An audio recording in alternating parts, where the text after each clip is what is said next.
I was up at the car show at the Art League Art School in Pasadena recently, and I've got Old Red, the original Meyers Manx, and the very first car that we used to build called the SR. That's made for street roadster. They both have the same chassis, the same engines, the same wheels, the same axles, but they have different bodies. One's a sports car, one's a dune buggy. Here's a guy with a very heavy Russian accent, and he's trying to talk to me. And I said, well, a car is really two things. It's art and it's engineering. He says, no, it's all engineering. And I explained, I said, those two cars have the exact same chassis. The chassis under the sports car used to be a dune buggy. So I said, the wheels, the engine, all these things, and I pointed all that out. And I finally shut him up, and he went back and he stood and pulled his chin for about 10 minutes while I'm busy talking to others. And he keeps looking at me in half a grin. I taught him something. I changed his mind. I said, go look at the engines, and both of they're twins. Look at the wheels, look at the axles. They're all the same, the steering columns, but not the bodies. That's the art. The art is the body. You have to attract. For instance, the car is designed by guys that went to art school to be car designers. They came out, and they all wanted to be a designer of a sports car, but they didn't get to. They have to do panel trucks or something.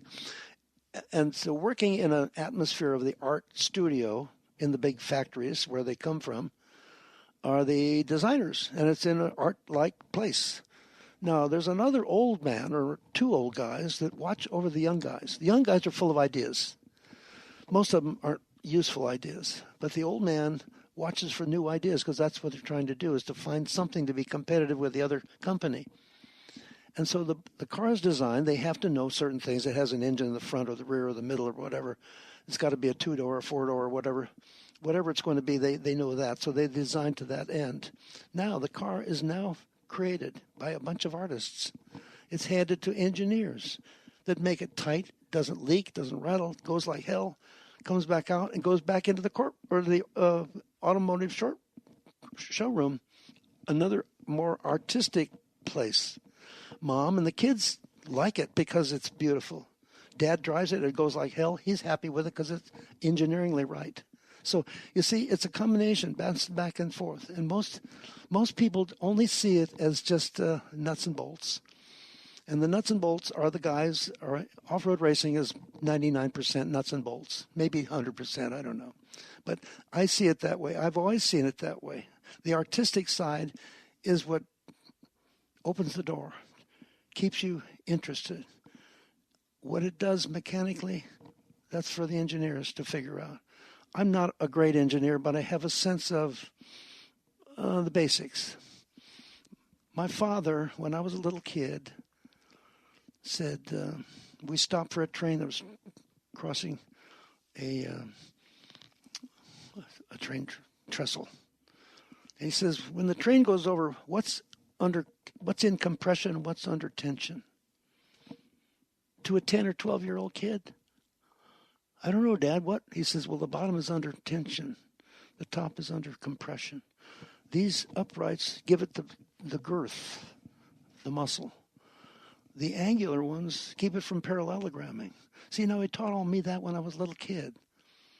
One day he says, you want to see the curvature of the earth? We're looking out the window in Hermosa Beach at the horizon. Every windowsill should be level. When you put the corner of the windowsill on the horizon, you'll find that the horizon has a slight curve. That's the curvature of this monstrous thing we live on the earth. This is taught to me at 10, 12. So I live with that understanding, those basics. I'm not an engineer by any means, but I do engineer a lot of stuff. When it breaks, put in a bigger one, So I'm a simpleton, but I have a regard for it and a sensibility and respect. So that's all. I'm an artist and an engineer kind of mixed up.